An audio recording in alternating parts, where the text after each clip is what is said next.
So, good morning, dear educators. Uh, Welcome to Discuss Education. My name is Adarsh from Team Discuss Education, and I will be your host for the event. So, before we start, I would like to give an introduction about Discuss Education. Discuss Education is an initiative by Linways, and Linways is an organization that exists to make the lives of educators easier. And Linways is built on the feedback of several educators. So we always wanted to give something back to the educators.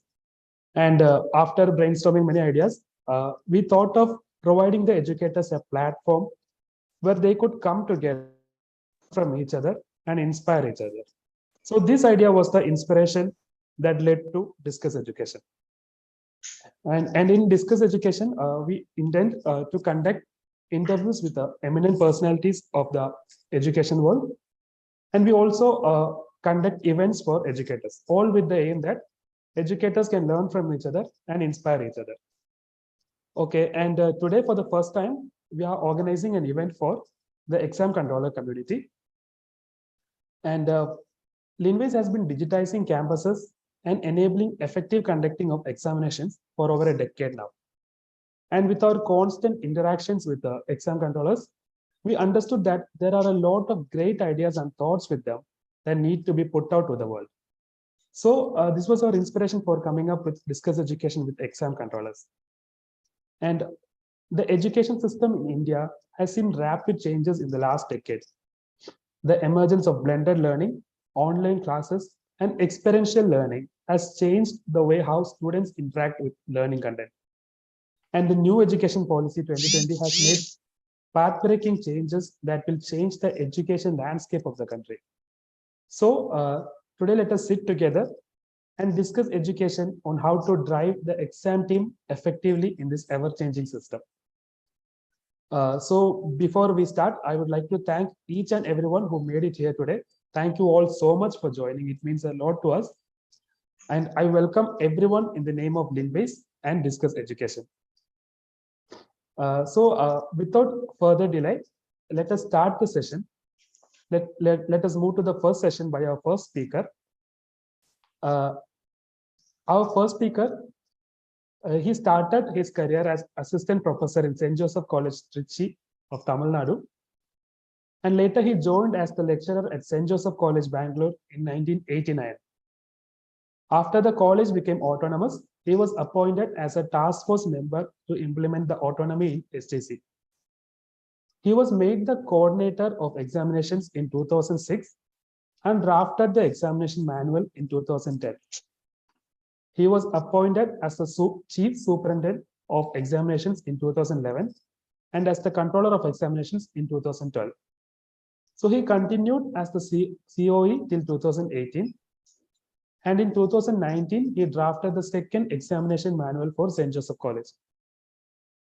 He retired from the service in 2019. St. Joseph College is also to become a university, for which the bill was passed in the Karnataka State Assembly. And he was reappointed as the controller of examination in 2021.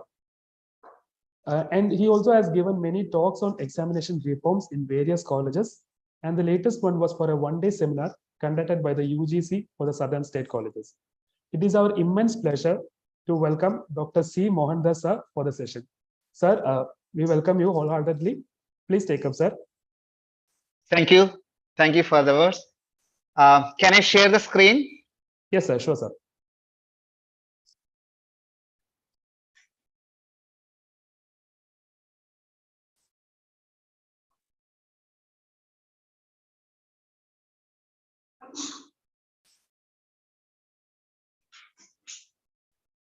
Okay.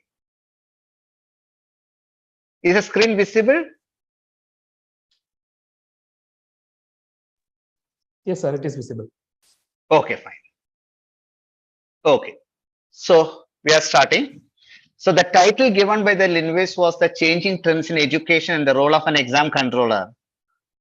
I'm not going to concentrate much on education. This is a very vast field.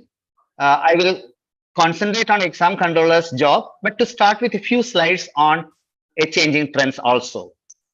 To start with, the NEP implemented by the central government and is accepted by Karnataka government as a first state. NEP is talking about the flexibility, no hard separations between subjects, curricular and extracurricular activities, multidisciplinary education, conceptual understanding, critical thinking, ethical values, teaches as a heart of the learning process, the strong public education system. Most of the things we have already implemented in our college well before the NEP has been introduced. We used to admit students from different colleges, and we have multidisciplinary education. It's not interdisciplinary, multidisciplinary education. We have certificate courses. Students from one program are allowed to take courses from another school. And critical thinking is the essence of our question paper setting. And ethical values are taught to students in all 3 years under the heading Igniters. I will come to this later if there is any questions. The digitalization of education, thanks to COVID situation, most of the colleges and the schools have shifted to distance education. And digitalization is there for that. There are challenges in digitalization of education. We need infrastructure. Many colleges and schools have developed infrastructure due to that need. And some teachers used to resist the change. I can't do online classes and all those things. Then content curation. Some teachers used to take the content and put it in the PowerPoint without going for the proper digitalization to make the student understand exactly what the subject is to be. Then the technological changes has to be implemented properly. These are the challenges under digitalization of education we faced. The NEP has proposed that a candidate can earn 40% of the credits from the online platform. This is an issue. Two communities, the management has taken in a different view and the teachers have taken in a different thing. So 40% of credits if they have to take from online platform, who will conduct an evaluation for those courses? If those people are conducting evaluation, then we have to wait for the results to come. The management is thinking this as part of money saving process. So they are insisting on online courses for some, in lieu of some regular courses. Moreover, the marks have to be personalized. That is the software that IT team has to be very proactive. If a student is taking a course in Swayam platform, the student's marks card must show the particular title there. So that is a problem the IT cell and the Linux team will be facing. Coming to the examination, usually we conduct examination 2 components, internal and semester examination. I don't want to call anymore as an internal and semester examination. I have changed in my college some 6-7 years back the CIA as CA, continuous assessment. The continuous assessment we are doing, semester examination I am doing, then what is the difference between continuous assessment, semester examination? So no internal, the internal word we have removed. So the continuous assessment is the essence of learning process actually.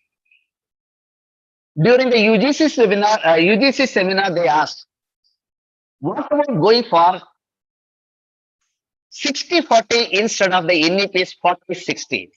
There is 40% now we are conducting the CA and 60% the semester examination. The UGC team has asked on that day, why can't it be 60% as continuous assessment and 40% semester examination. I am very much for that. The reason being, the learning process will take place only if you properly tune the continuous assessment. However, we have to educate the teachers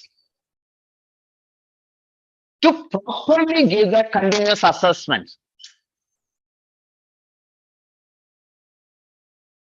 So, we need to have more teaching assistant to evaluate those papers. What are the different ways of conducting activities? Numericals can be there, different students different. Model making can be there. But in the classroom is more than 100, it is really difficult for us to conduct these activities. So once again, we go for routine, write one assignment on certain things and give mark out of 10. But that will not help the students to learn. Some departments are conducting quiz because it's easy to evaluate. All the students can be put in an auditorium, we conduct a quiz and activity is over. The reason for the semester examination, they will have the multiple choice question. So the same type of evaluation cannot be repeated in different forum. So that we have to be careful. I'm not against the quiz, conducting quiz. But if you are conducting quiz, you can't have the MCQ in the semester examination question paper. That's what my suggestion. Then the teaching assistant. Okay, the final in-semester examination, why we have to conduct for 3 hours. From where we got the holy number 3. 3 hours we have to conduct semester examination. We changed long time back the examination for 2.5 hours. From last year, we changed the examination, semester examination for 2 hours. What is wrong with that? Nothing. So the teaching assistants to help the students to learn writing the assignments. So that we can't give assignment to the students and ask them to do whatever they want. The students may have some genuine questions on that. So there must be some teachers or the teaching assistants to help the students to write a proper assignment. Sometimes, say for example, practical classes are all assessed. So some teachers, because it is assessed, we will not go to students and help them. That's wrong. Practical classes are regular classes. We have to help the students. At the same time, we must have an alternative way to evaluate that. Why can't we have pre-lab questions and post-lab questions? Students will learn and come for the prepare and come for the practical classes. That will change a lot the practical classes. And we can give the post-lab questions. We have done 15 years back this pre-lab and post-lab questions. They have to come prepare for the lab. Earlier, we used to do some calculations, we don't know what exactly is happening here. Now it's not so. They have to come prepared. They have to write 10 questions, answers for 10 questions and come prepared for the lab. Then after the lab, what we learned extra, we have to answer the questions based on it. So that is very important. So the learning must happen during the CA activities. The semester examination question paper. What kind of question be like this? Write me 10 different questions for the chapters you have studied from CHC 212 course and give correct answers for those questions. It's very tough for the student, no doubt about that. They can't write questions. Now I'm asking, write the questions and write correct answers. You evaluate. If people see this question, they will laugh at us. But I'm asking what is wrong with this question. We are checking what the students have learned in that semester, that's all. Another question we had in our mind. Write a page on any topic you have studied from 212 course. Then write one is what I learned. You cannot for that. What is wrong in that? There is nothing wrong. The student has to write correct answer. Answer should be correct. Explanation should be correct. Then open-ended questions. How many of us are encouraging open-ended questions? Student can answer anyway. Political science paper. Just ask them to argue out. It can be this way or that way, right way or left way.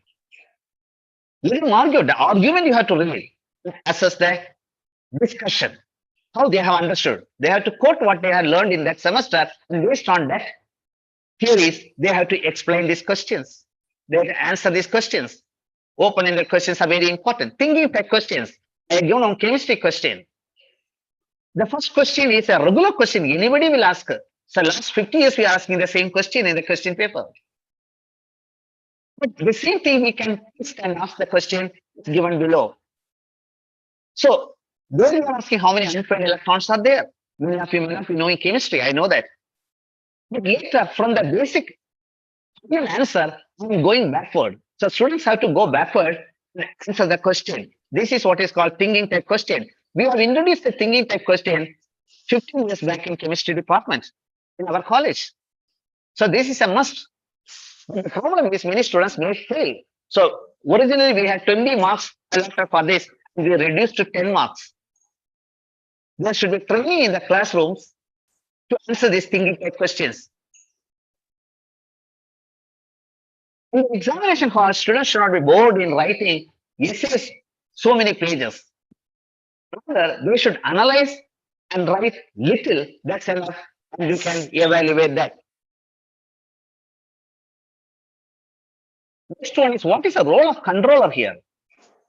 Are we just collecting the question from the HODs and printing and giving it for the examination with the controller's duty is over? No. Controller's duty is to make very specific student-centric rules. I have allowed students, scrums for the students who have temporary injuries. The previous day of the examination, the student might have been riding the bike and they had an accident and broken his hand. He can't write the examination on his own. We can't allow the scribe. In the university system, it was not allowed earlier. So first time in our college, we allowed for the temporary issues the scribe. We can't give extra marks for NCC and NSS candidates and sports candidates. We are doing these things. We can't give special grades for the students who are involved in association, cultural and sports activity and enter this grade in their marks card. We are doing these things. When the NCC and sports students have gone for their NCC work and sports, why can't we conduct special examination? We are conducting. So these are the things a controller can think positively and student-centric rules can be developed and they can present the academic council and get it passed. And the result publication, we have to be little sensitive to the students' need. We can publish the final semester students faster. Within 10 days of the last exam day, many colleges doing, many engineering colleges doing, it's a must for them. See, we have to send a table like this. When we can publish a result? This table I have put in last month, for the end semester exam, which we are going to conduct in July and August. So the entire plan is scheduled here. So students can write to their respective universities where they are going for higher studies. So the entire plan is there. We'll stick to this date. Last year we have done it very successful.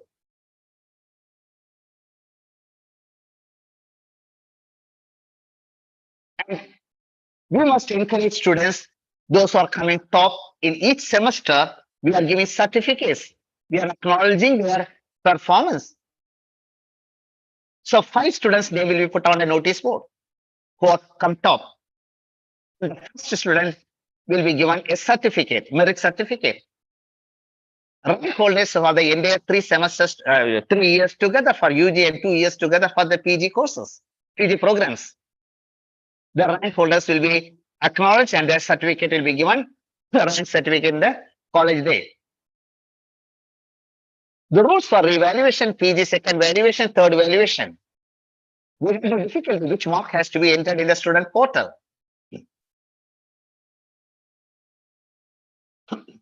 First examiner has given some mark. Second examiner has given some mark. Which mark is correct? So if the marks difference is 15%, then we are taking the average and giving us the revaluation marks, whether it's higher or lower. So these are the rules we pass in our academic council. So what I'm saying is the control has a major role to play in making the rules which will help the students, innovative rules which help the students to achieve better, to write the examination without any difficulty and they will not have the fear of writing the examination they should not have. Passing is not the only solution in education. Whether the students are learning or not, that is what more important. So according to my opinion, the learning will happen only if the CA activities are properly or well tuned. We must have enough teachers or teaching assistants in our colleges and the universities. Students should be allowed to write assignments individually with help of teaching assistants and with their own inputs there. So if they have specific doubts in the teaching assistants can clear the doubts, not helping in writing assignment. Plagiarism is an important thing we have to check. We should not allow students to copy from anywhere. So the college should be very careful about that. Once we allow them to copy from some other source, then that will become a habit for the student in future also. So these are the some major things I would like to tell you about the role of the controller, and Adarsh has given 20 minutes for me, and exactly in 20 minutes, I am winding up my discussion. Adarsh? Yes, sir. Yeah, I finished. Any questions you can ask now or after the next speaker? Anything is okay. That you plan. All right, sir. If the audience has something to ask you, they can ask them. They can ask you now. Yes. 1 second. All right, sir.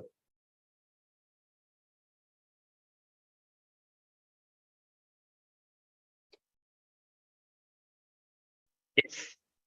Anyways, thank you so much, sir. Thank you for the presentation and also for your support. And we really believe it was very insightful for everyone here. So thank you so much once again. So we can move to the next session, sir. Okay, go ahead. All right, sir. So without wasting much time, let us move to the next session by our next speaker.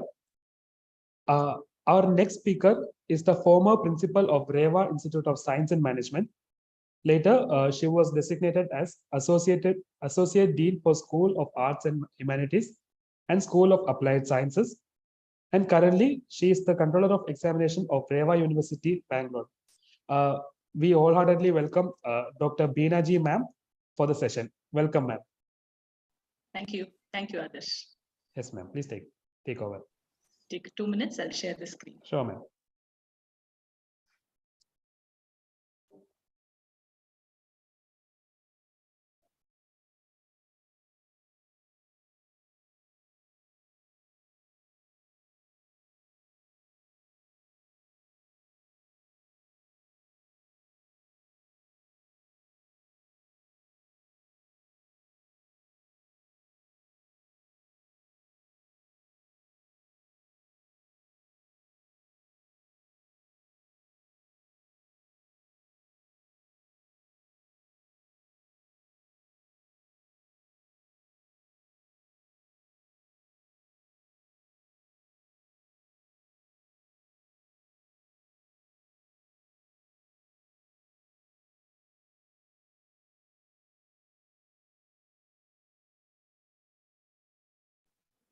Yeah, I hope you're able to see my screen.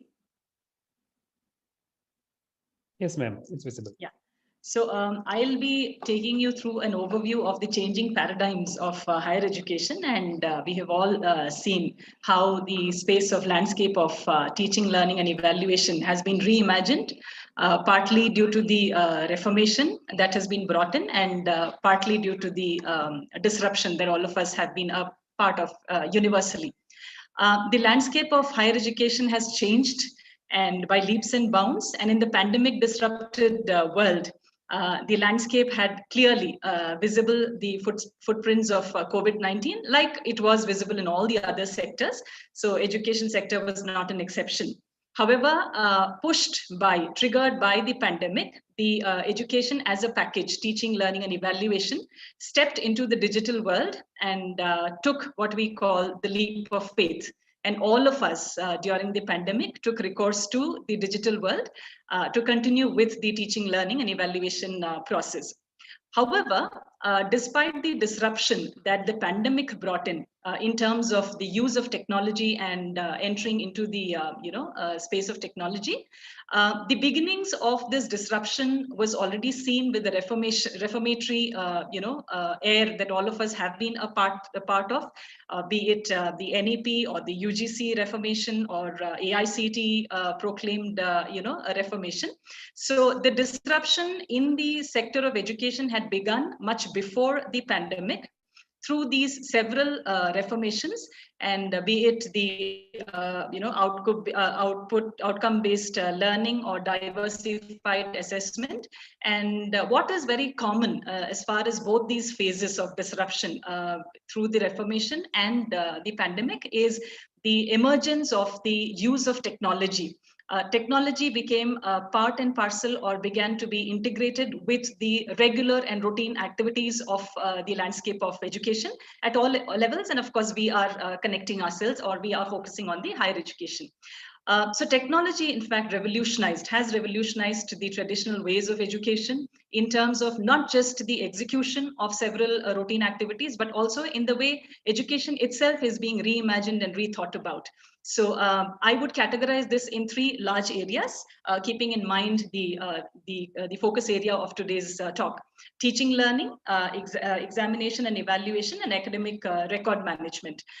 This essentially, I look at it, and like all of us, is this technological intervention which calls for automation and results in customization and corporatization. The way I use the word corporatization is slightly different from the general use of the word. Corporatization here is in terms of the collaborative exercises that educational institutions are entering into by bringing in the industry sectors. And today, of course, we talk about edutech corporates who are an integral part of education landscape and scenario. So automation, like I said earlier, is an integral part of all the routine activities, and without which a lot of the changes that have been brought in the field of education cannot really happen manually. Customization is a radical change that we have, that we are all a part of in terms of several ways of learning, which also includes personalized learning, be it the pace of learning, the choice of credits or the choice of courses. There's a large field of flexibility that students are endowed with. And lastly, the sense of all this in terms of a corporate connect, that is collaborative education in terms of bringing in industry experts, not just as personnel, but also having a strong element of the industry curriculum, industry integrated curriculum. So technology in these aspects have revolutionized education today, and that's why we feel the need to talk about in a forum like this, where you have learner centricism is the radical and the paradigm shift that we have been seeing thanks to the reformation that education has been entering into, which in turn has brought in the integrated digital infrastructure, be it your interactive boards, smart classrooms, LMS, all those are a part of the digital infrastructure, which are a prerequisite in the educational landscape, which also has its impact on the course content, the course materials, the courses that are online, as rightly said by my predecessor speaker here.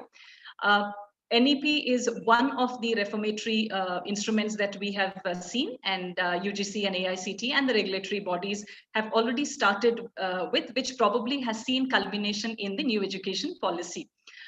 Today, the demands of ranking and accreditation, is integral to the education sector.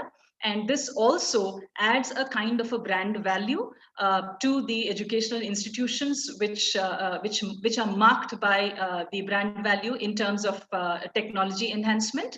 And that is an integral part of the demands of ranking and accreditation.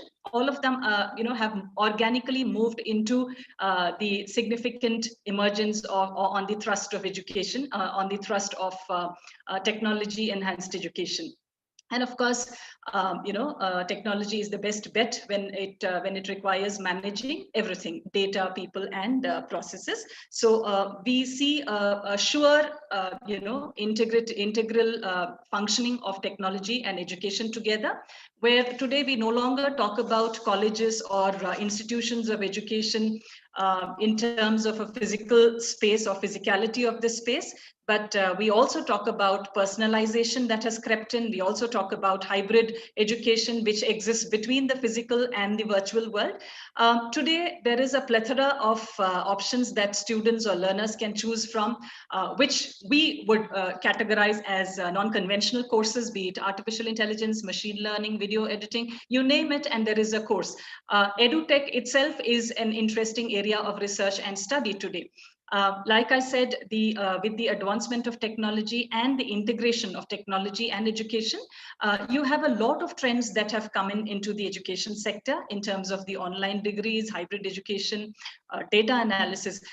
Everything is based on data. Data mining and data is a huge aspect of education also.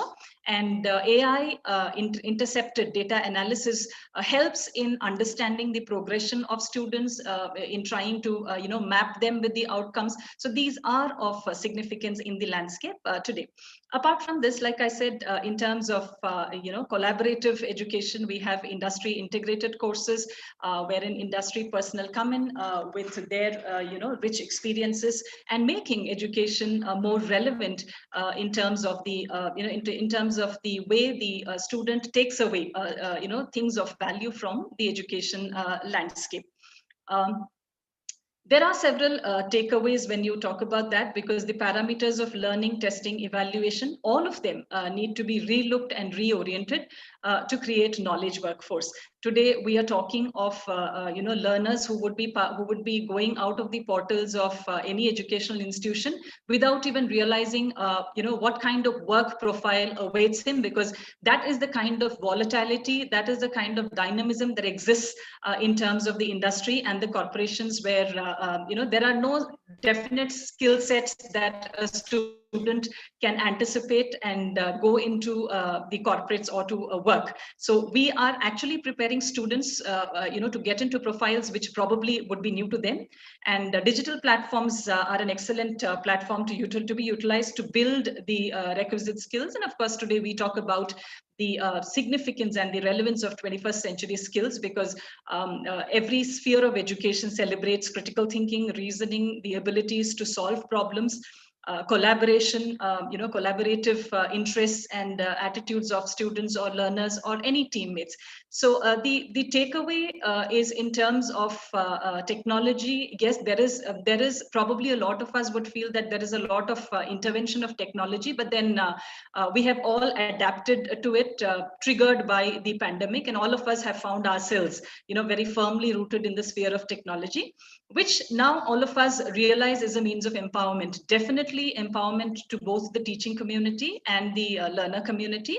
And in terms of the opportunities that a learner gets, in terms, like I said, in terms of the pace of learning, the choice of, credits, the choice of courses, and the ability to go through a blended learning, which is, between the offline and a mix of offline and the online classes. But the ultimate goal, like the UGC manual, which brings in the UGC regulated reform says, is to create a knowledgeable workforce. And that remains the goal, wherein technology plays a very crucial role. Any teaching and learning activity, including evaluation, needs to be meaningful, needs to be purposeful. And that can happen only when it is linked to learning outcomes, which in turn, we all know, gets linked to the institutional goals. So the learner engagement can happen in multiple ways today because of technology. Some of them, to name a few: synchronous, asynchronous learning. We have the flipped classrooms, we have MOOCs, we have collaborative learning, and several structured options where a learner is able to make very informed choices in terms of the path that he needs to choose and what are the courses that he would be going through. There are also programs where he or she chooses to stay at home and use the resources that are available in terms of online programs, online classes. And there is an active engagement process that a learner is going through, and which definitely enhances his learning experience, his or her learning experience, because today we talk about absolutely fascinating options that are available, to use technology and to execute the teaching learning process. Like I said, there is an option of personalized, individualized education along with collaborative education that is possible, and all this, involves the use of an effective learning management system. Coming to the pedagogical paradigm, which has really changed. There is a paradigm shift in terms of the power dynamics that I would want to use that term, power dynamics, that existed or that exists inside the classroom, because today we no longer talk about the teacher autonomy or the teacher authority, but the paradigm has shifted to the learner being the center of all activities that concern teaching, learning, and evaluation. So there is a greater amount of learner autonomy that we see around today, which has changed the dynamics inside the classroom. Today, a professor or a teacher is only a facilitator, because information is easily available for every learner who only has to make a choice at the click of a button. So there is a lot of scope for discussions and deliberations inside a classroom rather than an autocratic method of teaching. And technology applications can surely help structure active learning opportunities, which are plenty for the learner. And to make it interesting, you have interactive and collaborative learning that's possible. You have personalized learning that is possible. And very importantly, the kind of rigidity on curriculum no longer exists. Today, we talk about integration of several instructional strategies, that are relevant inside a classroom and outside a classroom, with the focus on learning that can happen anywhere and everywhere. So it is not limited to the time or the duration that a child or a learner spends inside a classroom. Rather, a lot of learning happens from the remote corners of the home, or the geographical space that he chooses to be in terms of the virtual and hybrid learning models. So there are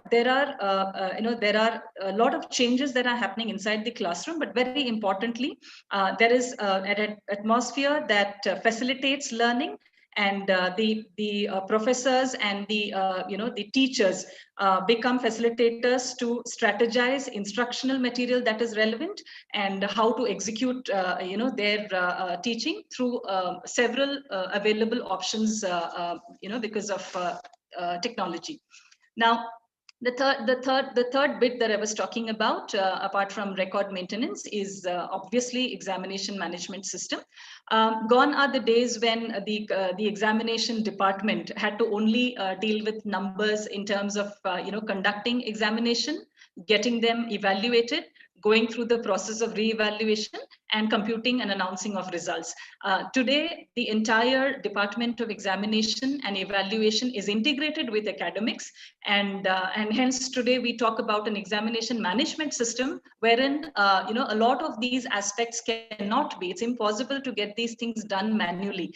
So I'm sure controllers of examinations across would understand this, that we are at the threshold of even if it is an excessive use of technology, but then there is a kind of a dependency on technology in order to manage this system, which requires automation. And the automated system is inclusive of the entire life cycle of that a student goes through in the process of examination, right from registration to convocation.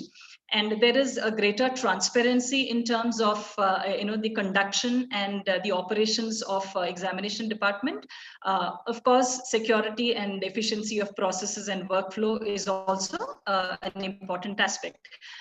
What is important for us to understand is that disrupted by the pandemic, We are talking about scalability today because in the earlier phase of examination and the conventional examination that we spoke about, the pen and paper examinations that all of us have been, and quite a few of us are still part of that, is the kind of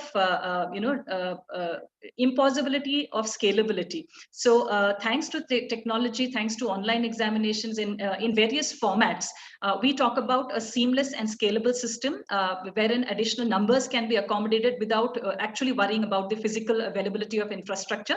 So the kind of constraints no longer exist. Of course, technology comes in with its own challenges, which we would be speaking about, but it would be impractical to say that to celebrate technology without actually looking at some of the serious concerns that all of us do think about and work on.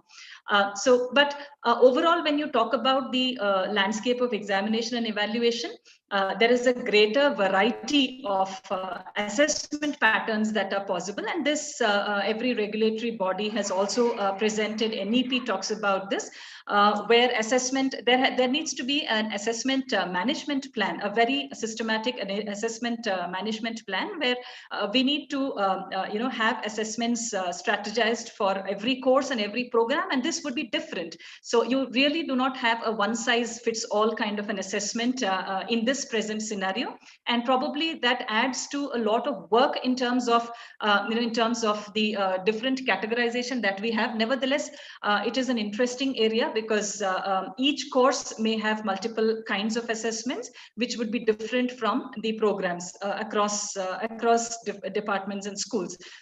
So it is important to identify the correct type of assessment, have a blend of the correct type of assessment, and very, very importantly, remove the assessments from the fluid and flexible space to kind of have certain parameters, and the implementation can happen effectively only through assessment rubrics. So assessments without the assessment rubrics actually cannot function effectively, and so we cannot divorce rubrics from the assessment. Only when assessments are integrated with rubrics, then you have an effective assessment system. So all these, in fact, all these are very novel areas that we as controllers of examinations are looking through. But then this does involve a lot of work and a lot of brainstorming, but nevertheless, it kind of adds a greater purpose to the entire exercise of assessment, evaluation, and teaching, because these cannot be isolated from each other. This slide gives you the different various kinds of formative assessments, and this is from the UGC. So we have a lot of assessment kinds that the teaching fraternity can actually, as teachers, we would love to experiment these, but like I said, the note of caution is that they have to be integrated with effective rubrics. Otherwise, it would move into a very flexible space without any parameters. Now, when you talk about examination, there is always this confidential ecosystem that we talk about, and the confidential ecosystem is ushered in, or it is because of the question papers. Today, with the NEP, induced changes with the flexible credit system, with choices across streams for credits, we also are looking at a scenario where we have we may not work with fixed question paper patterns at all. Like we have multiple assessment and diverse assessment patterns that are possible, so also with the the summative assessments, which need not be on a fixed question paper pattern. And question banks are something that have phenomenally come in because of one, the assistance of technology, and second, with the general scenario, the changes, the dynamism of the education sector itself, where we talk about question banks being collaborative efforts. The internals and the external components do bring in, and randomization of question papers is possible faster and swifter than it used to be some years back. And of course, creation of question papers from the question banks, again, a very fascinating area, but then needs to be under strict parameters. So today, the security of the entire ecosystem of examination is based on just-in-time delivery of question papers, which arrests the conventional, problems and challenges that we had in terms of leakage of question papers, in terms of getting these printed and stored and keeping it under safe custody. So today we have encryption that happens before the question paper gets released, and since we have customized and personalized learning, we also have customized question papers in today's scenario. The UGC also talks about on-demand examination for online and distance education, remote learning, wherein the entire atmosphere of stress that is created because of examination will not exist. That a learner has the choice and the freedom to choose when to write his examination, and when he feels or when she feels that he or she is ready to go through the examination, then you have the on-demand examination. And of course, with multiple assessments, there is also a kind of an easy movement away from the high-stake written examination. So when we talk about the changes in the education sector, all these are changes, paradigm shifts that we are talking about, and where in terms of numbers, in terms of the execution, we are grappling with it, and it's a learning process for all of us, since this reformatory area of education itself is new, and then for all of us post-pandemic, I think we are all experimenting and trying to create certain given parameters. Evaluation again has undergone a sea change, because we talk about a movement away from the pen and paper. We are talking about examinations on the digital platform. So evaluation also on-screen evaluation, or you have online proctored examination. And when you very casually kind of browse through your YouTubes, I was flabbergasted by the number of YouTube videos which have been put up by the learners across the universe, and it's very interesting to see that you have YouTube videos which are tutorial videos on how to cheat in online examination. So we, as a generation of controllers of examination, I think we always need to understand that when we are talking about integrating technology into our activities, we are dealing with an entirely different generation who are fast ahead of all of us in terms of the use of technology. So today when we talk about online proctored examination, we also like we have invigilation and the anti-cheating vigilance inside the classroom. The same thing needs to be applicable in terms of the digital platforms, and be it biometric, retina scan to arrest proxy impersonation. So what is very important in terms of the evaluation is that there is a reduction in terms of the manual errors that get committed when a person is sitting down with a pen and paper and evaluating, because there is minimal human intervention. And very importantly, the features such as auto computing and auto totaling adds to the reduction of the human intervened errors, which are very, very normal, that can happen in a conventional evaluation mode.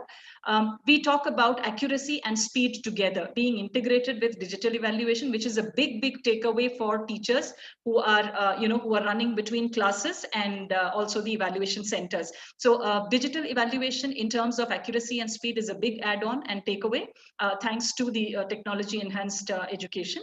And we have multiple evaluations that is possible irrespective of what kind of examination. It could be MCQs, it could be a design examination, it could be descriptive.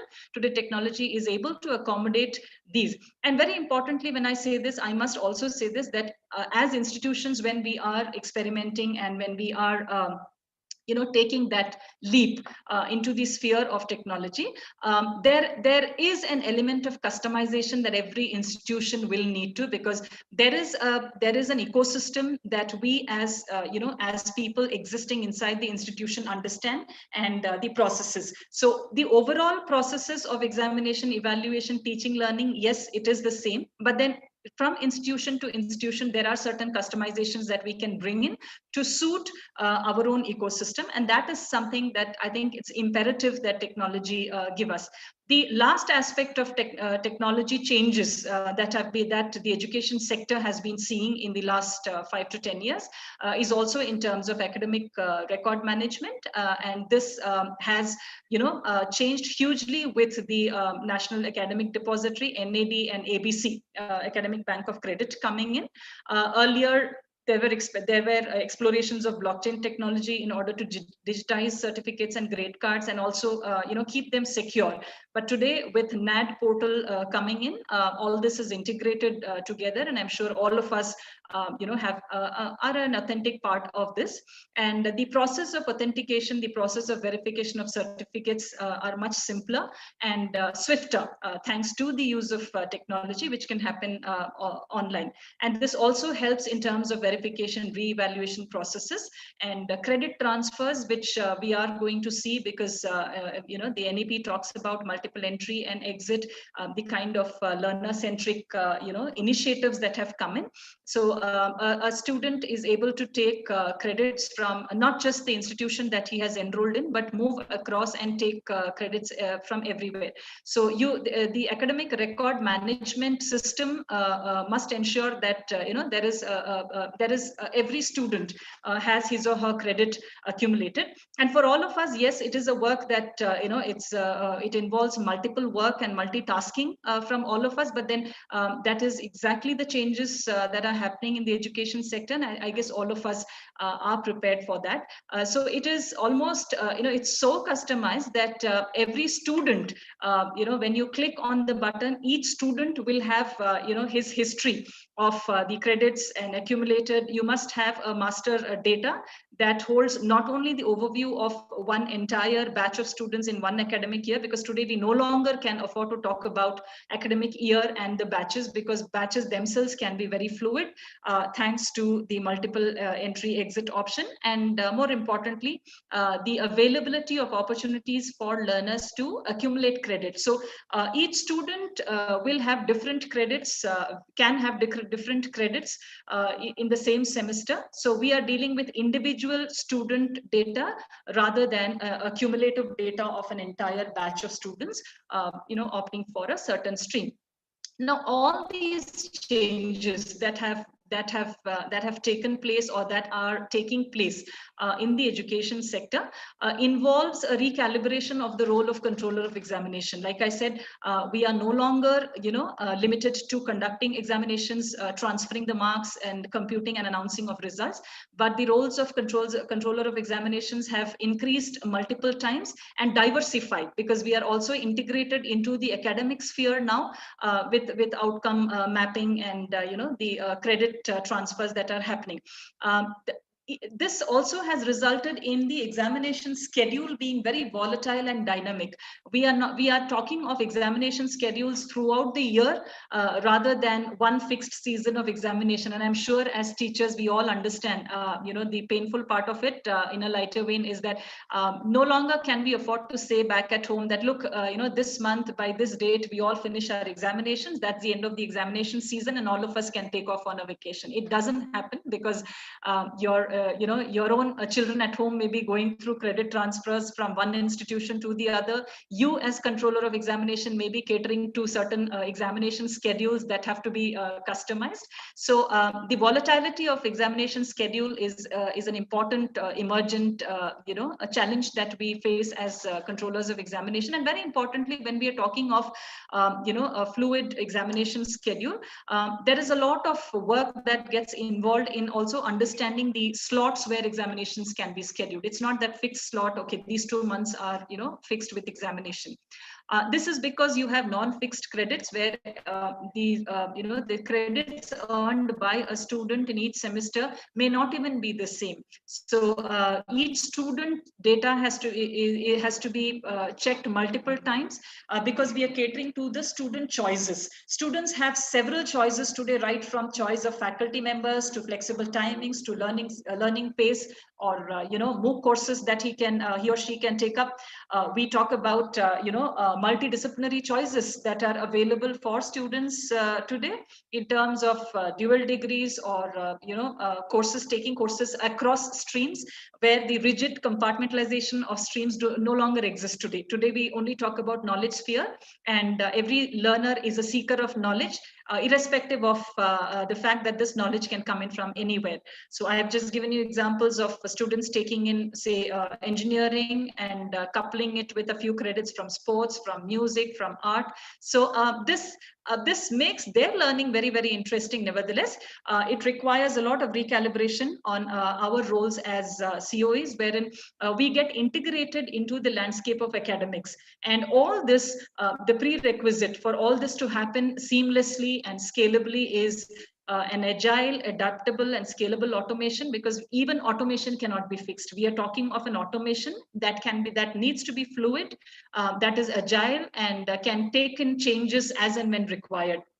Today we talk about a landscape where learning outcomes have to be assessed, have to be mapped, have to be the attainment mapping has to happen, and there has to be an assessment plan for that. So all these kind of expand the horizons of the areas that COEs have worked. And coming lastly, all these changes have brought in with it its own challenges. Some of which I would like to talk about due to paucity of time here is, for example, for any techno intervention, we are talking about a third-party technology intervention, which is controlled by a third party. So obviously there are issues or concerns with data security, data privacy, and then it requires a huge investment initially investment in terms of the digital infrastructure, and this in digital infrastructure itself has to be very agile and update itself to the new requirements and new versions that come in.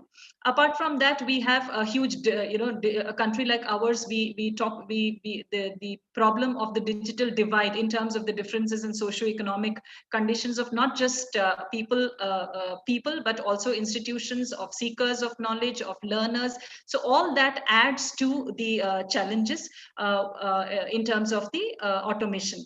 Then examination time slots and schedules, like I said, it is a big challenge. With the coming of online education and the enhanced use of technology, we are also talking about the questions of integrity and sanctity from the examination takers, because we are handling an entirely different generation who are much ahead of us in terms of the use of technology.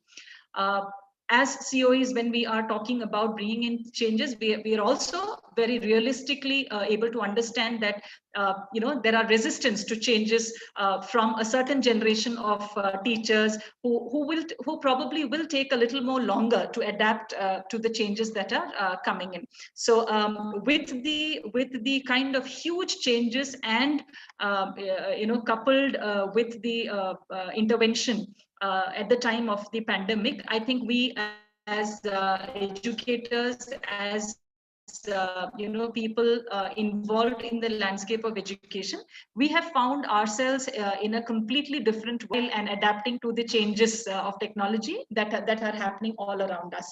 So that in itself is a very big challenge that we are facing in terms of the number of changes that we are watching and experiencing in the sphere of education today. That's all from my end, and I can take questions if there are any. And before I take questions, I'd like to thank Adarsh and Linways for this platform. Thank you so much, ma'am. Thank you. Thank you so much. It was really insightful for all of us, and thank you for all your support also, ma'am. Thank you. All right. All right. Without wasting much time, let us move to the next session. Next, we have a panel discussion. And for that, we have 3 esteemed panelists. So let me introduce to you them. Our first panelist is an academician with 33 years of experience, and he's been the controller of examination of PSG College of Arts and Science since 2018. I welcome Dr. Thamizselvan Kandasamy sir. Hearty welcome, sir. And our next panelist is another academician with 15 years of teaching experience and the controller of BMS Institute Bangalore, Dr. Hanumantaraju sir. Hearty welcome, sir. And our next panelist need no introduction. He was our first speaker and also always been a constant support to us. Dr. Mohandas sir, welcome, sir. Also, let me introduce to you the moderator for the discussion. We have with us the founder and CEO of Linways, Mr. Bastin Thomas. Linways is built on his vision to empower every educators with the right technology to accelerate learning. And Linvis was formed by his vision to develop a platform that could equip educators with the right tools and practices to accelerate learning. So, with these esteemed panelists and Mr. Bastin as the moderator, this discussion will surely be insightful to all of us. So, I welcome Bastin. Bastin, please take over. Hi, thank you, Adarsh. Thank you for the introduction. So we've been building Linways by taking feedback from education academicians and educationists. So we always love to hear from them all the time. So because of their feedback, we are exist. So right now, lots of changes are happening in the education sector that has direct impact on exams. So we believe this is the right time to have an open discussion with the expert panel like this. So I welcome all the panelists for this discussion. So our topic is, as you all know, the duties and responsibilities of an exam controller in the changing education system. That is our topic of this particular discussion. So we have collected a few questions from our fellow educators. So most of the questions we already covered in the session with Mohandas sir as well as the Bira ma'am. But even though we would like to know more about these areas. So the first question is, what are the changes in the examination system of the country that you will see in the coming years? So what are the changes? Because as we discussed, lots of changes are coming in the education sector. So it is directly correlated with the examination system also. So what are the changes as an examination controller you see in the coming years? So my first question is to Mohandas sir. So what's your thought on it, sir?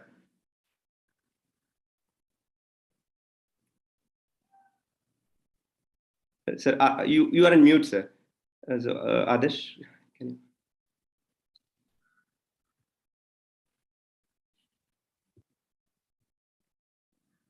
World, how we are going to deal with the modern way students and new technology we are using for the examination. We have also tried many things during the pandemic period, but there are difficulties.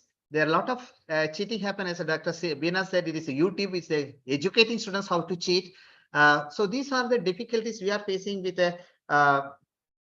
modern technology, use of modern technology. So we are going back with a little hesitation, and we are giving classroom examination now. Of course, digital valuation, we are trying. The digital valuation can be the teachers can sit at home and do the valuation. Digitalization is possible. Students can take online examination, online courses and online examination there. Next one is little difficult in the Indian scenario.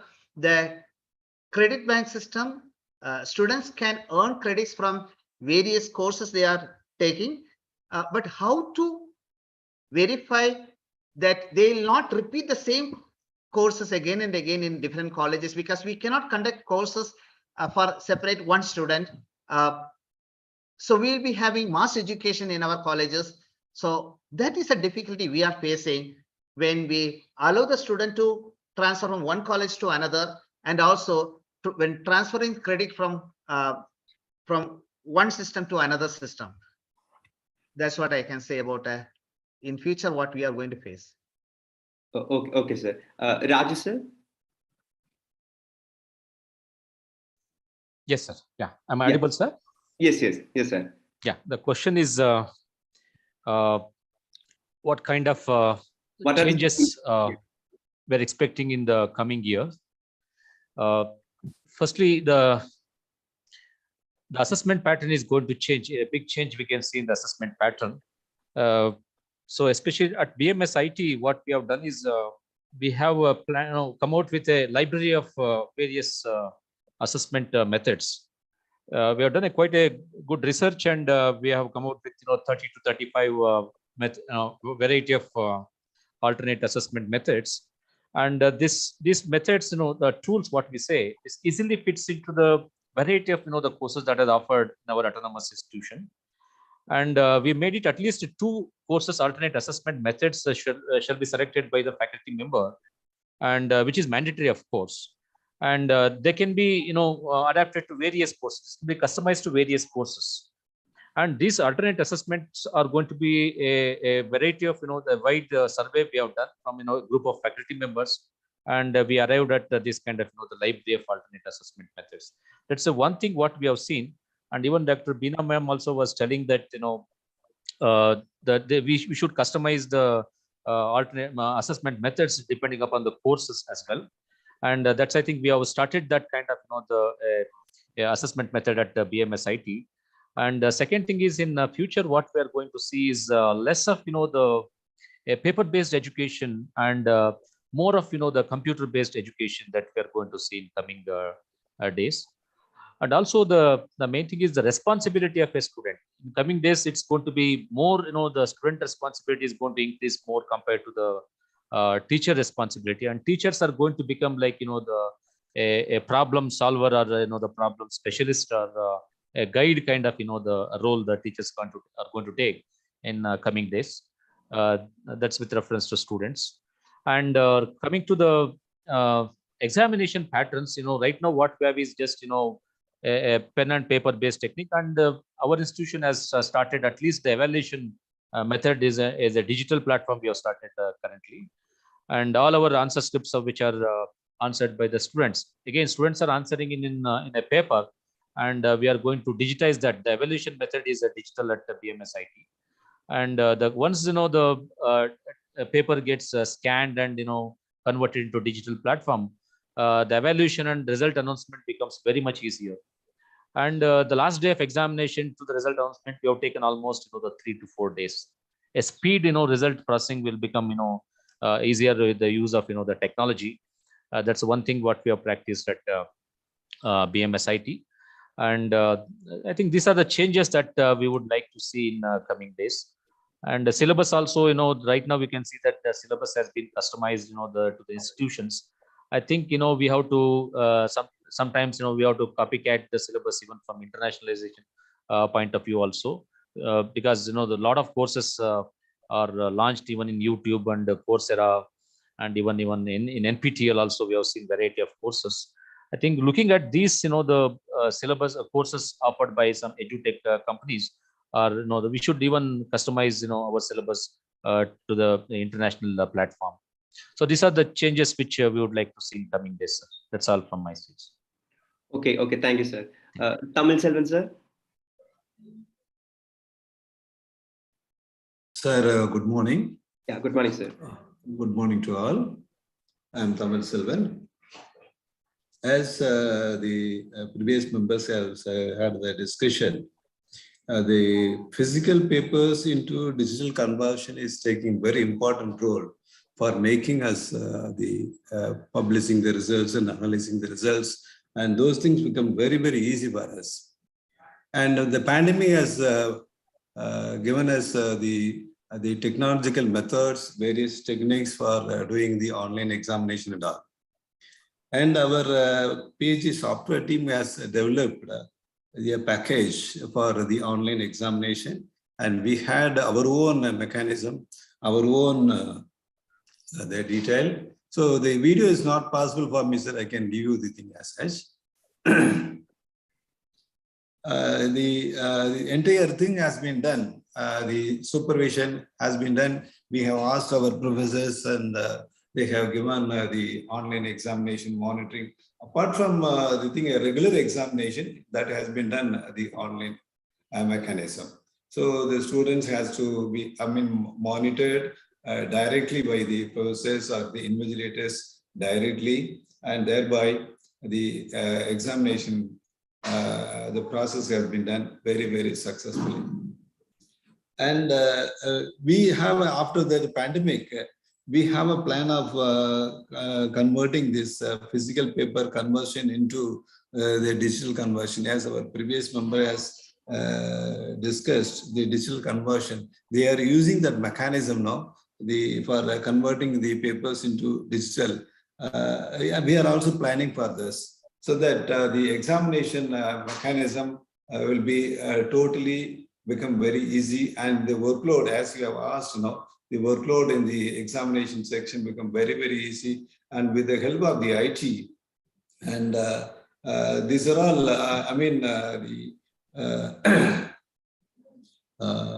the various softwares and all know, the workload become very, very easy for us. Okay.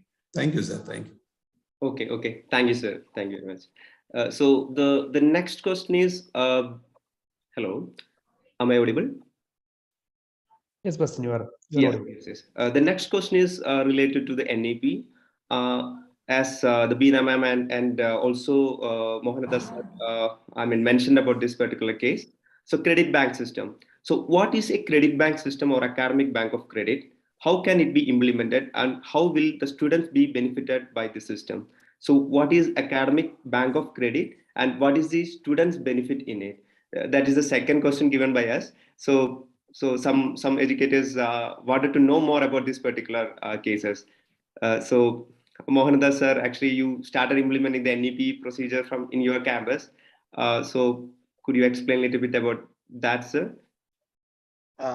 Yes, we have not started actually the academic credit bank system right now, but we are planning for that. And we already asked Linways also to help us because it should be student centric and individual students will be having an account. So rather than a combination of the students, we said like class earlier. So all the class students will be having same credit and the same courses they will be taking. Now, no more it is like that. So a student, if they don't want to take a course offered by the college, we should allow the students to take the course from some other platform. Say, for example, Swayam platform. So the student will be doing the Swayam platform or Coursera, and that credit has to be added in our system. That is where the Linways role is also coming into the picture. So each student must have different marks card. Each student will be having different title. So student can earn credit. But the one problem is in the international universities, it is very easy because the students will be taking the credit from the within the university mainly. But here we are saying that you can take the credit from our college or our university plus extra credit from online platform. So when they take the extra credit from online platform or from other colleges, because multiple entries and multiple exit is also possible in NEP. So a student taking from a credit from one college, and when they move to another college, in the later stage, the student should not take, the college should not teach the same course. That is a difficulty we are facing. We will allow the student to rejoin in the second year, for example, but we will be teaching what the student has studied in the last year. So because the mass education, that is a major problem we are facing. We may not allow students to come from another college to this college. That is lateral entry is little difficult at the present situation. When but the government is telling that you must have all uniform syllabus, uniform paper title, but that is not possible. That will not help in any way because we need more autonomy for our each college. So each college and each teachers will have our own ideas and to be implemented. So we can't, if the government restricts that all the colleges should have uniform title in each semester, that is another restriction. So when we go for freedom for the students, there is a difficulty. So we have to sort out these problems, credit, but it's good for the students because what they like, they can learn. We are not compelling a student to learn what we are teaching, we are offering. The student can select from the college, 60%, let us say, from 40%, they can select from anywhere they like. But how to assess that? That has to be equivalent to our assessment system. So these are the difficulties we are facing. We have to sort out these difficulties. That's all. Okay, another one, the credit bank. That is, see, the student will be having some 5-6 years. They will come back. So they will be having the credit bank has to be maintained. So the student, anytime the student, we can say that you have this many credits. If you have another 5-10 credits, you can complete a program and get a degree or diploma or certificates. Like that, we must be able to give. So the IT team and the software has to be well oiled. Each student should have one. So they will be having each title, what they have done and in which year they have done and how many credits have been given. Another one is that if we are not believing in the external agency evaluation, then one of our teachers should be accustomed to the course and they have to conduct the evaluation for that. These are the challenges we are facing. That's all from my end. Okay, sir. Thank you. Thank you very much. Sir, Tamil Selvan, sir, regarding the academic bank of credits, what's your thought in that?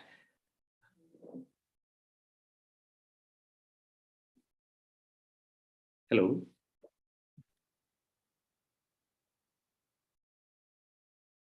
Hello. I think because of some technical difficulties, he is not able to speak. So, Rajesh, sir. Yes, sir. Yes. Sir. Yeah. Sir, we again at BMSIT, we are abide by the Visual Technological University. We have to, though we have, the credit we maintain for each and every course, we don't have as such academic bank of credits. But even though the government insists to maintain this academic bank of credit, the academic bank is a thing, but it's just like a bank account. Every student will have, is a credit bank, and it's like, the virtual or, the digital kind of, the platform. This academic bank of credit will allow a student in many ways, because the credit, whatever he gains in one institution, that it has to be transferred to other institution. And students has got a lot of flexibility in managing this, maintaining this academic bank of credit. And student can join any institution, and he can gain the credit over there by taking some courses, and then he can move to some other institution, and he can even get the transfer of those credits in the another institution, and he can gain again few more credits there. So like this, the student can gain a credit. And especially in engineering, what we have is, according to the VTU, as per the NEP, we have totally 160 credits. And here we don't have, the credit transfer from one institution to other institution, though the government or NEP says clearly that it should allow a multiple entry and multiple exit scheme, but that's not fully implemented under the Vishweshwar Technological University. But I think in future, if this is implemented under the university, I think the students will gain, a lot of, the flexibility in transfer of credit from one institution to other institutions. So this is my, point of view, sir, this academic background. Okay. Okay. Thank you, sir. So Tamil Selvan, sir. Hello. I think he is not able to speak because of some technical difficulties. So I think I'm seeing Beena ma'am is in the thing. Beena ma'am, if your time permits, could you explain? You already mentioned it in your presentation. Hello. Hello. Yes, ma'am. So if your time permits, so could you Yeah, explain I'm a still little bit more logging about in. it? There's a Viva that's going on. Anyway, I'll answer Yeah. this. With academic bank of credit, I think the modalities have to be really worked out in a very structured way, because we are in a, we talk about different kinds of institutions. You have the deemed to be universities, we have affiliated universities, colleges working under affiliated universities. So there has to be a very structured, modality that can be worked out, because there are several challenges. Like Dr. Mohandas sir was saying, that each individual student's data has to be stored and kept, where the student goes across the universities and institutions and collects his credit.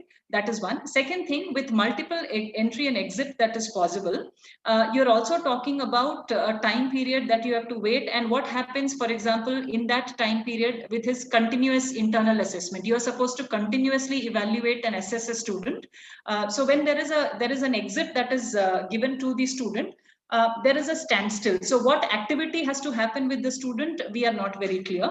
Similarly, with academic bank of credit, yes, at the superficial level, it sounds very easy for us, very simple to understand that, okay, a student can accumulate credits across. But then even with online programs, how do you standardize, or how do you have a level playing field? Like we have, even with online portals, we have several platforms that are offering, it could be Swayam, NPTEL, Coursera, edX. So how do you kind of standardize and say that this is the minimum requirement that of a course that you're completing, and there is, in the lack of level playing field, assessing these students would become a humongous challenge. One. Second, are we only going to depend on the credit that the student gets from the online portal? then how are you going to integrate it with our assessment system is one. And the second thing, with the accumulation, there has to be some kind of a bracket. Yes, it is helpful for say advanced students who would who would want to accumulate more credits in a different variety of courses. But then unless there is a structured framework to say that yes, this is the space that that a student gets and he can move across, to take the maximum number of credits possible, it's very hazy. It's still in a very, very hazy state. So I don't think any one of us has actually started, working on the academic bank of credit. Though we are talking about certain flexibility in assessments and things like that, but more or less we are working with a minimum and a maximum credit limit. So it is still not operational, and we foresee a lot of these complications that have to be sorted out. Okay. Thank you, ma'am. Thank you very much. So the next question is related to the multiple entry and exit option. So the question is, one educator asked this particular question: how can exam controller deal with the multiple entry and exit option in the result publication? So that is another challenges facing by the examination team. So Raju sir, your thoughts on this? Yes, sir. This is very important. Multiple, as per NAP, we need to implement this multiple entry and multiple exit scheme. But again, see, just like we have an academic bank of credit in NAP, even this also the same stand, I hold, because this is completely not implemented. Again, multiple entry and multiple exit scheme. Though NAP clearly it says that in every art semester, the student should be made an entry to the institution, and he can exit at the end of even semester. But this is not fully implemented under the affiliated like under BTU. But I think in the coming days, I think this multiple entry and multiple exit schemes can be implemented. But as being a control of examinations, what problems we face in the multiple entry and multiple exit scheme is, again, see, when student wants to exit, and so under what circumstances he is going to exit, what all the courses he has completed here, and again, this credit has to be transferred to the another institution as well. And that has to be, we have to maintain, again, there must be an academic bank of credit. Without that, we can't transfer directly credit from one institution to another institution. And again, when it comes to an entry here, the student can entry in every art semester. Again, in that, again, we need to verify from other institution whether he has successfully completed all courses or not, whether he's failed in any course. How do we track those kind of things? That's very difficult. Again, there should be some, the common platform to maintain the credits and to assess the student, so that so that easily student can move between the among the institution. So then this multiple entry and multiple exit scheme becomes easier. But right now, I think this is again in preliminary stage, not fully implemented. And if implemented, and it will become a game changer in the technical institutions. What I think. Okay, thank you, sir. Mohanadar sir, your thoughts on this? You already mentioned that. Multiple entry is a very good idea, because the students can learn 1 or 2 years, and they can take a break, and they can go and work and somewhere, and they can come and finish their program. They don't have to leave the degree program and once for all and go. Sometimes they may be having some family situation, they have to work. So many students used to drop the education and go for that. Now here it's not like that. They can keep the academic credits safe with them, say somewhere, and they can go and work, and they can come and join. But the problem is, from one college to another college, if they go, they have to get all the credentials and come. We can incorporate in our examination system or the software. We have to incorporate that. Then that's why once again I said, when it's a student centric, each student will be having different titles. So it's not that difficult. The student has studied some title from some other college, that title we'll put here. That's not an issue. I have seen a marks card which is given by United States America, where they have put Kannada. Then I was just wondering, you have studied Kannada there? No. I studied Kannada in Karnataka, Bangalore. And when I shifted there, they took the consultant marks card, in which they have incorporated all the marks that we have given in Bangalore in their marks card, final marks card. So that's not an issue, as long as we are taking a student-centric marks card or the data collection. Student-specific. So student-specific data collection. Another problem what I can say is, if the students are allowed to go from one college to another college lateral entry, then the problem is, some small colleges will be losing the students and they will be having the workload problem. So the teachers are not going to accept these things, the multiple living. And the colleges will be losing the students, they will be losing income also. So they will be losing the fees. So the college will be refused to give the TC at one point of time. So where you are going?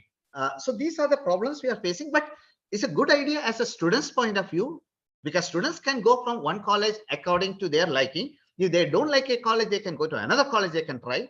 They can take a break and come back and study. So these are, it's a very good idea, multiple entry. And we have our difficulty, we can manage our difficulty by using the modern technology to store their data. And when they finish their respective credits, we can give a certificate or diploma or degree.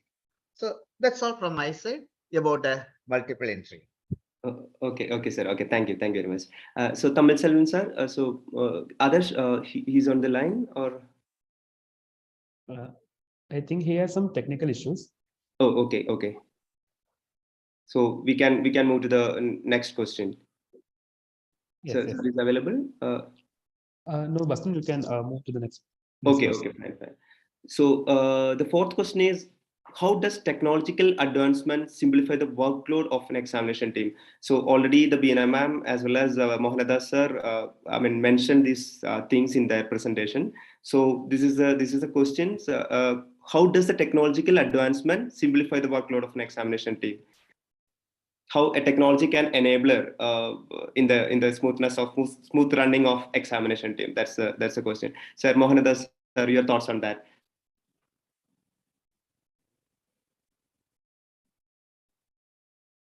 One second. Okay, it's a huge difference. It's not a small one. Earlier, we were entering the marks for individual students manually. Now we are having barcode, we are scanning. So when we scan and the barcode, it will be no human intervention is there. So error-free entry is there. So we don't have to go back and verify all the marks once again. We are not doing that. Second one, publishing the result and taking the toppers list, taking the credits, rank holders list. All those things are nowadays with 7,000 students or 15,000 students. It may be impossible for us to do humanly, manually, without that technologies, without support from the technology. The next one is the publishing the result is becoming easier and it's faster. And as soon as the results are published, the marks are ready, transcript is ready, TC is ready. Earlier, it's not like that. Everything manually we had to do. Now everything is done automatically, and within 10 days of the last examination, students can get the professional degree certificate and go away. So this is a very, very, very, very major advantage for the examination team. Not only examination team, the entire college for the admission also. I'm not talking about that. In the examination team is a very, very major advantage. And even now we have started using the grazing. So that is also done using the technology. We have done the Linways has developed a software for that. So they are doing the grazing automatically. Earlier, each student we had to go through their result and we had to do the grazing or moderation, we call in some places. So that is also done automatically. That's a very major step. We can reduce lot of workforce. We can reduce lot of our time, save lot of our time to publish a result. That's all from my end about the technology. Okay, thank you, sir. Raju, sir? Yes, sir. So from at BMSIT, we have something called starting from registration. Even the registration, we start with the digital. Okay, nothing is manual in our institution. And even when it comes to the IA marks, again, faculty will evaluate the books and enter the marks in a digital platform. And again, the same marks will be sent to the parents to cross verify. Again, it also sent to the students as well. And hall ticket generation. Okay, so once student registration has started and hall ticket also has been generated in digital platform, student will be getting e-hall tickets. Okay, earlier it was like manual hall tickets who used to give it, but now it is an e-hall ticket. And when it comes to the conduction part, the examination conduction, the room allotment, invigilated duty allotment, everything is made in digital platform. Okay, at BMSIT. And A form, B form generation, everything we have. Even right now we depend on third-party software, but in coming days we want to create our own software suits our requirement itself.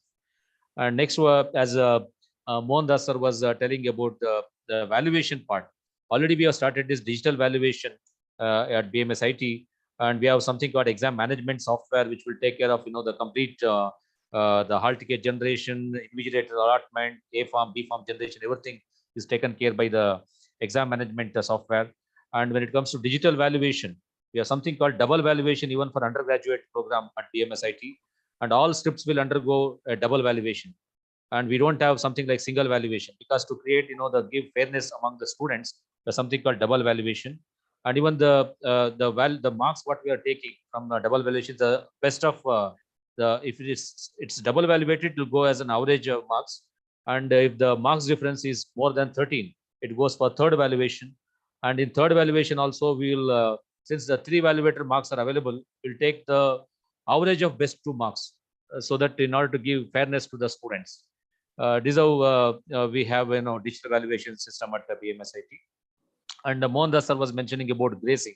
Even grazing is also made digital at in our examination system.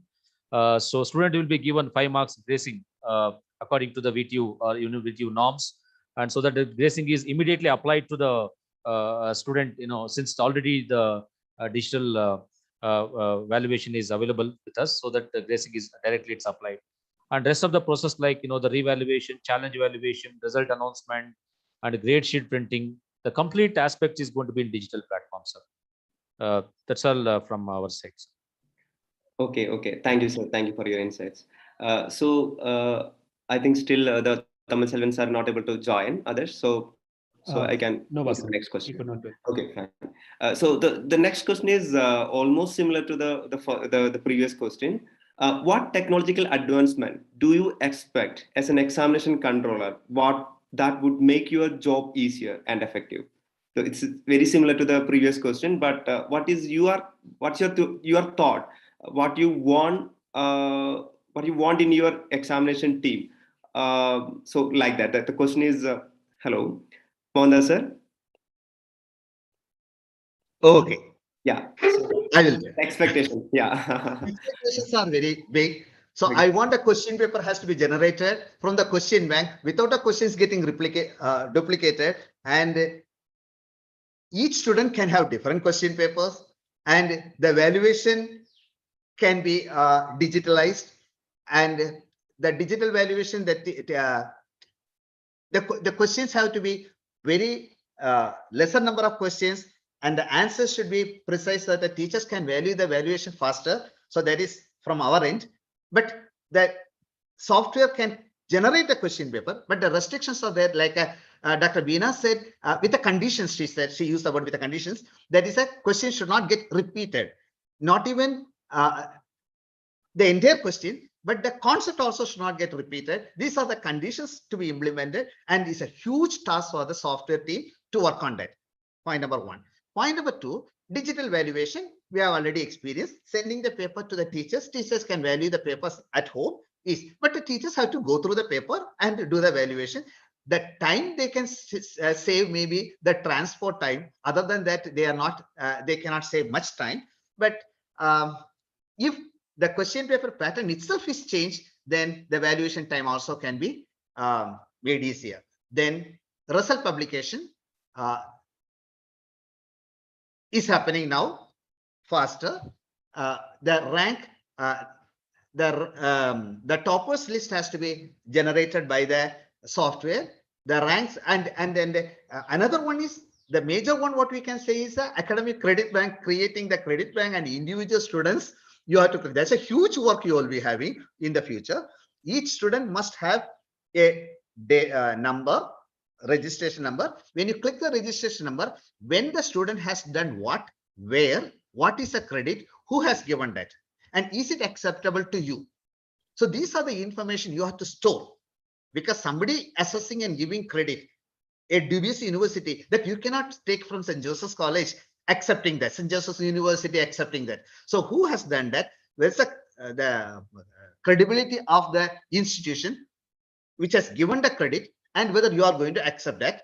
All those things have to be recorded, and it has to be maintained by the software. So at click of a button, we must get this information for the student. So when the marks cards are generated, it is also based on the student centric. Once the register number is entered, the marks card has to come based on the student's credits on various years.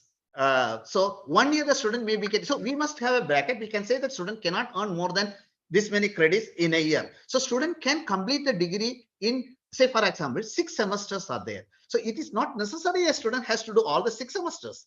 So based on the academic credit bank, if the student can earn the credit within the 5 semesters, then you must be able to give the degree in 5 semesters. They don't have to do the 6 semester. So that the college or the university has to define, and the software team has to be ready with that. So these are the major things which we are forcing in the future. So it is not no more 4 years they have to do, 5 years they have to do. No, they have to do this many credits to get a degree. So how long you can say, but you can put one more condition. You cannot finish everything in 1 year. So 1 year they cannot go for various lighter courses and get this many credits. So I finished my degree in 1 year. They cannot say that. So you have to put the conditions, like Dr. Veena said, that define the conditions, keep the conditions in place, and based on that, you must be able to say, for example, 6 semesters, you can say 5 semesters or 4 semesters, you can finish and get the degree. So these are the challenges we are going to face in future. Okay, sir. Thank you, sir. Raju, sir. Yes, sir, I agree with all the points what Mohandas sir has said, but few problems what we are facing right now and what we expect from the technologies, I would like to highlight those things. Number one is question paper generation, sir. I agree with the Mohandas sir said from the bank of questions, the question paper should be generated. That's a really good point. But right now, what we are doing is we collect question papers from various examiners, with internal examiners as well as external examiners. And we used to collect question papers in the form of a CD, and we used to edit ourselves after the BOA meeting. And this is a process that exists in autonomous institution.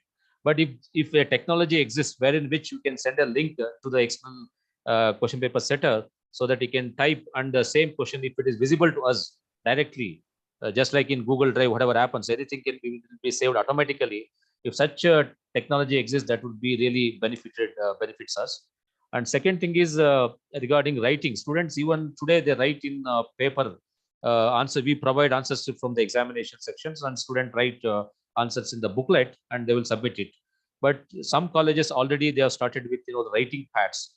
I think in Reva University and in BNM institution they've already started using writing pads, so students can come to the examination without any the complete writing pad will be supplied by the college, and the student can write directly in the writing pads, and the student answer will get recorded directly in the digital platform. I think that's a kind of flexibility what we expect in coming days, though we have not implemented that, and we expect that in the future. And regarding other points like valuation, result publications, already in digital platform, I don't want to talk much about that. And one more, the problem what we are facing in autonomous institution is about the scheme change. Most of the autonomous institution, every 2 years, they keep changing the schemes. And again, keeping track of these earlier schemes and the upcoming schemes is very difficult, manually. And if any digital platforms comes with to keep track of this 21 scheme and upcoming 23rd scheme, 23 scheme, like that, it will become easier for us, so that right now we don't have any digital platform to keep track of schemes. So these are the things which I want to bring it to the notice of the audience. Okay, okay. Thank you, sir. So the questions are coming to an end. So finally, we can expecting some questions from the audience. So the audience can ask the questions. Others, you can give the instruction about this particular what you're planning to. Yes. If anyone wish to ask any questions right now, you can raise your hands, and we will switch on the mics for you. Otherwise, they can enter the questions or some comments in the text Yes, box. or you can enter your questions as in the chat box here as comments.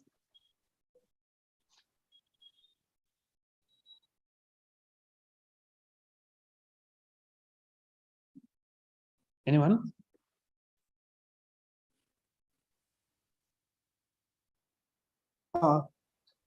Hi. Yes. Yeah, I would like to, this topic is already discussed, this discussion, myself, Vishnu. So I would like to ask a question. Has the digitization of examination, has it reduced the vulnerabilities associated with exam conduction in terms of data security and seamless distribution of exam paper? And is it possible to evaluate the utmost stability of a student through online exam? This being like nowadays. I can repeat my question. As the digitalization of examination is going on, has it helped to reduce the vulnerabilities associated in exam conduction? Has it helped to reduce the data security, the risk in data security and distribution of question exam paper? Also, has it helped to evaluate the utmost stability of a student through online examination? So I think the question is related to the effectiveness of the online examination with the how with an online examination alone can assess the ability of the student. So that was the question, I think. So thank you for the question, Mr. Vishnu. Mohandas sir, regarding this, what's your thought? You already mentioned this. Yeah, see, online examination, there are a lot of challenges. So it is not online examination can happen provided the question paper pattern is like that. Each student is having different questions. Let us say you have hundreds of questions and multiple choice question, and each question having 30 seconds or 40 seconds. Then that type of online examination is very good. You can't ask a question, who is the finance minister of India? And they can Google it and find out within 10 seconds and enter the data. So the question paper online examination, the teachers have to be very careful while setting the question. If you are writing that, if you are conducting the examination, online examination, the descriptive writing, then it's a useless because they can simply copy whatever you say. Third eye used, even the third eye they were cheating.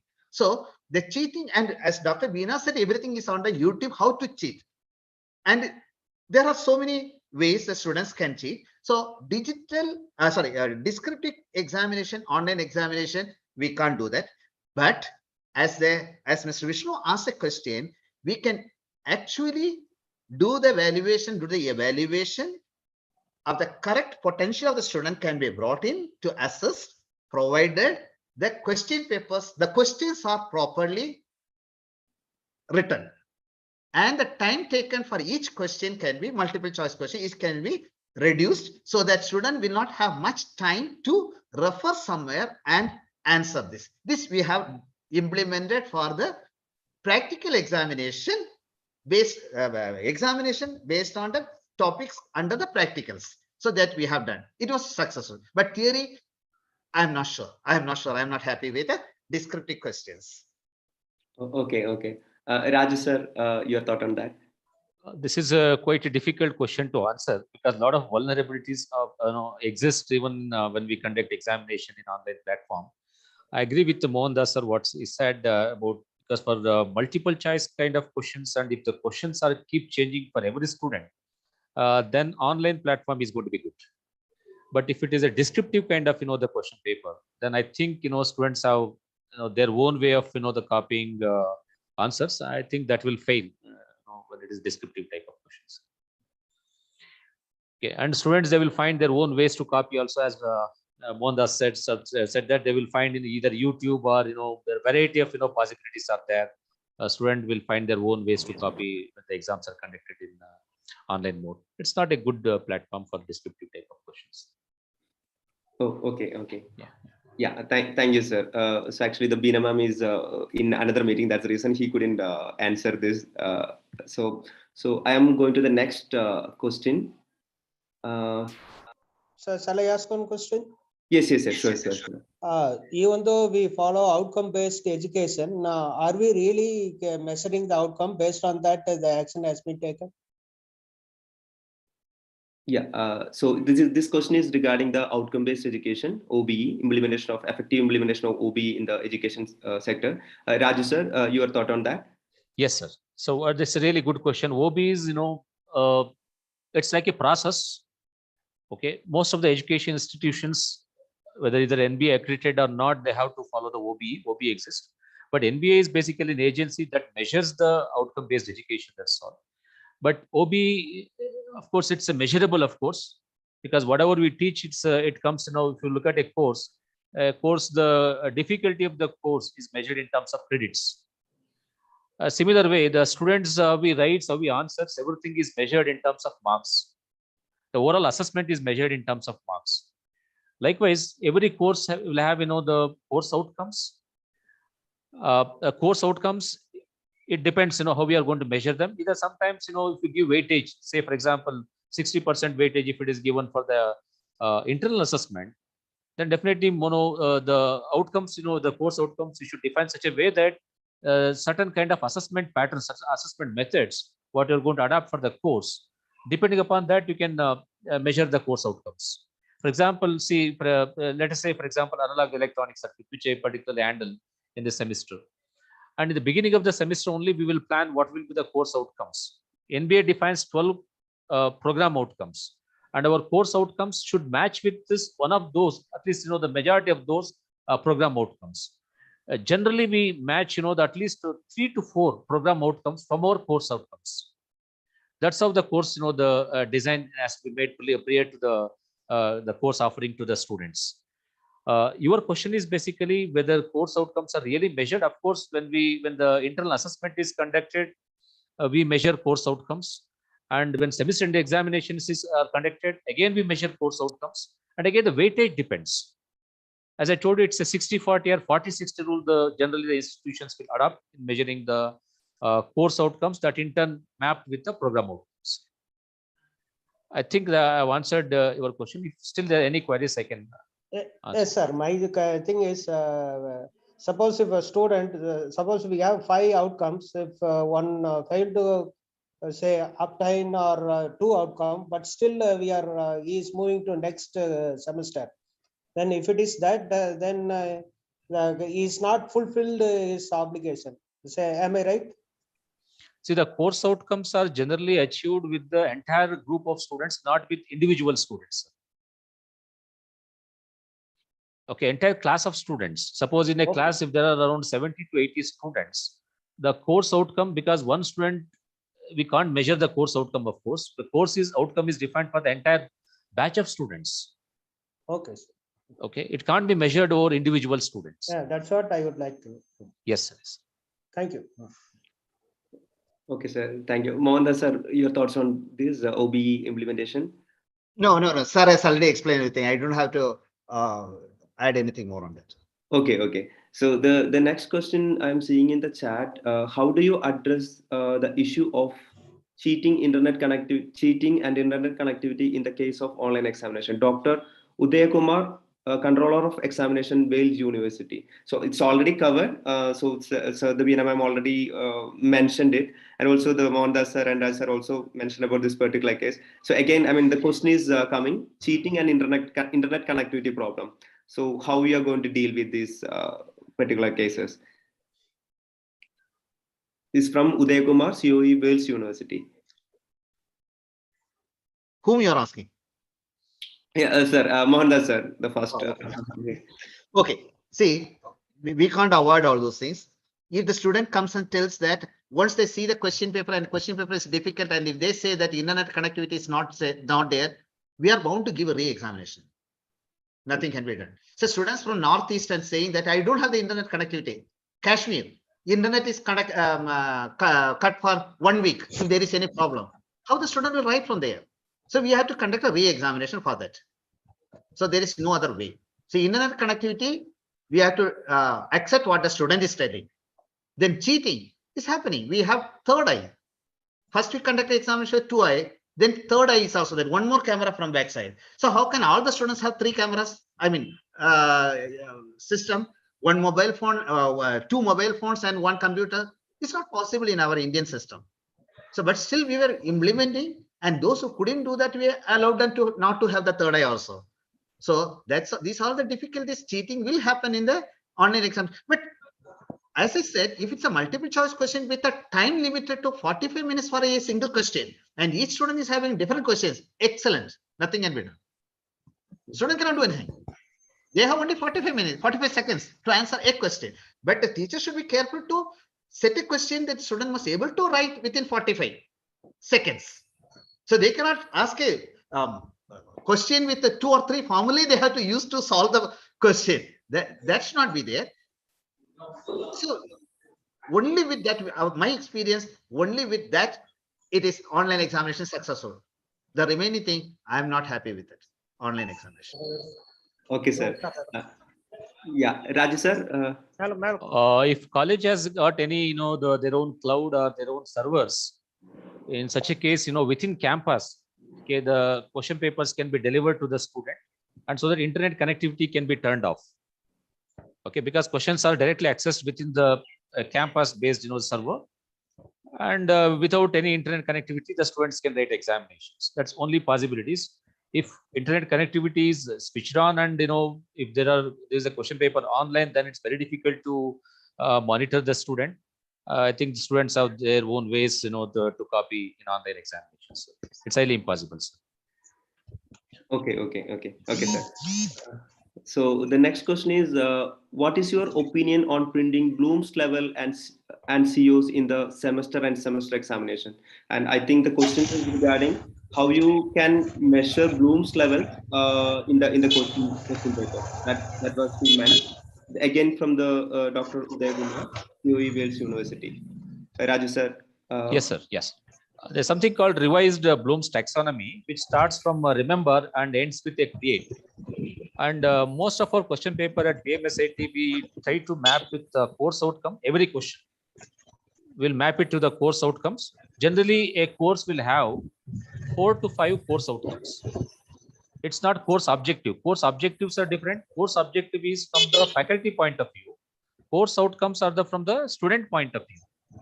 Okay, so generally any course will have 4 to 5 course outcomes, and along with the course outcomes, we also map every question paper, every question of the question paper to the Bloom's taxonomy. Generally, most of our courses will have the questions from remember or understand kind of questions. If it is a preliminary course, if it is an application oriented course, and if it is a design oriented course, then questions can be mapped onto the apply, analyze, evaluate, and create kind of higher levels of Bloom's taxonomy. Okay, it all depends on the course. We can't exactly say that in a course will have all types of the revised Bloom's taxonomy. It depends. For example, course kind of a type of course such as analog circuits, where it depends purely on Kirchhoff voltage and Kirchhoff current law. I can only ask questions related to the remember and understand. Maximum is I can go up to apply and analyze. The students cannot create any new thing out of this course. So therefore, we need to restrict ourselves for these basics or the fundamental courses only to the first few Bloom's taxonomies. And if it is an application oriented course, generally they can go for higher levels of Bloom's taxonomy. Okay, that's all. That's from my side. Okay, sir. Okay, thank you. Mohandas sir. In Arts and Science College, as I already mentioned in my presentation, first of all, the teachers have to be educated about the Bloom's taxonomy. So then they have to be training for writing higher level of Bloom's taxonomy question, that is an applied level. That is the thinking type question I mentioned in my presentation. We are using this for quite long years, or around 15 years we are using this. A question paper must have thinking type question. That's very interesting for the students to write also. Our students originally thought that it will be difficult. Later they will start the examination with a thinking type question first, because that is interesting. They don't mug up anything. From their basic understanding, they can write answers for that. So that is a very important. And for humanities section, open-ended questions have to be there. That also I have mentioned in my presentation. These are the two things I would like to do. Okay, someone raised the hand. Others, could you make him unmute? So, hello. Yeah. Sir, this is Srinivaslu from JBIT. Good afternoon, everyone. My question is under NEP, new National Education Policy, that multiple entry and multiple exit is now permitted. But my question is, or in fact, my doubt is, like this multiple entry and exit will not be considering the maximum duration of the course, or it will be taken into account. Like nowadays, a BTech student who enters the course will be permitted to continue in the course for 8 years. After 8 years, he will not be eligible to pursue the course, like if he is not finishing in 8 years. Supposing that a student is doing multiple entry and exit, and the total duration is going to exceed 8 years, is it permitted? I just want to know. Mohandas sir, so hello. As things stand, it is not clear. The NEP, according to me, the NEP has not specified anything. Our Karnataka government's order has not mentioned anything about that. But as thing that UGC's order is remaining in force. So what I can say is the student has the 3-year course have to complete 5 or 6 years. Maximum 6 years will be allowed. Within that, they have to exit and come back and finish it. The idea behind that is once a student is studying 10 years back, they started studying. That's not valid in the after 10 years. So we cannot give a degree after 10 years for what they have studied 10 years back. That's the idea when they introduced this maximum time limit. So the maximum time limit is originally given by the UGC or ACT is still in operational with the NEP also. That's what my understanding. I'm not very sure about it. Thank It you. is 7 years. Thank you, sir. Hello, Raju sir. Yes, sir. Yeah. So for engineering program, the maximum duration as mentioned by the university is 8 years. Students should complete within that, this engineering degree. But as a question asked is, can student make a multiple entry, multiple exit beyond this? I think regarding this, we need to verify with NEP complete, because we are not aware of it, whether student can join after this or not. But again, there is a university restriction and there's NEP policy on other side. Okay, NEP policies, we have to go through that, whether how much duration student can make a multiple entry and multiple exit scheme. But according to university, duration what student can take is only 8 years, not beyond that. Okay. Okay. Thank you, sir. Thank you. So anyone have any other questions? So please raise your hand.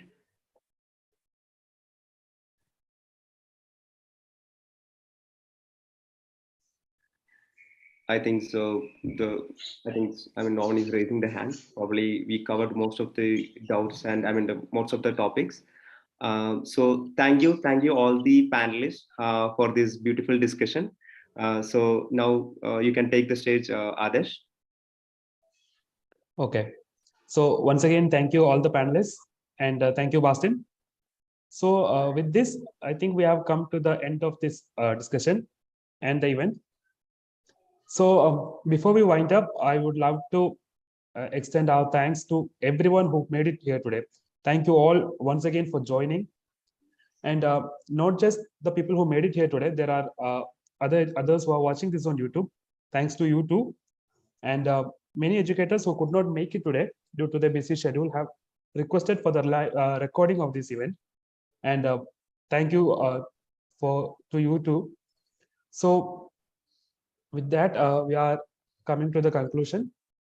Once again, I would like to thank everyone who made it here today, respected speakers and the eminent panelists, other educators, and my team who worked behind the curtains of Discuss Education, Boston. And once again, thank you so much. And we hope you all had a great time here today. And we really believe this you found this event fruitful. And we hope to see you again in other upcoming events of Discuss Education. So thank you so much. Have a great day. Thank you, Adesh. Thank you all.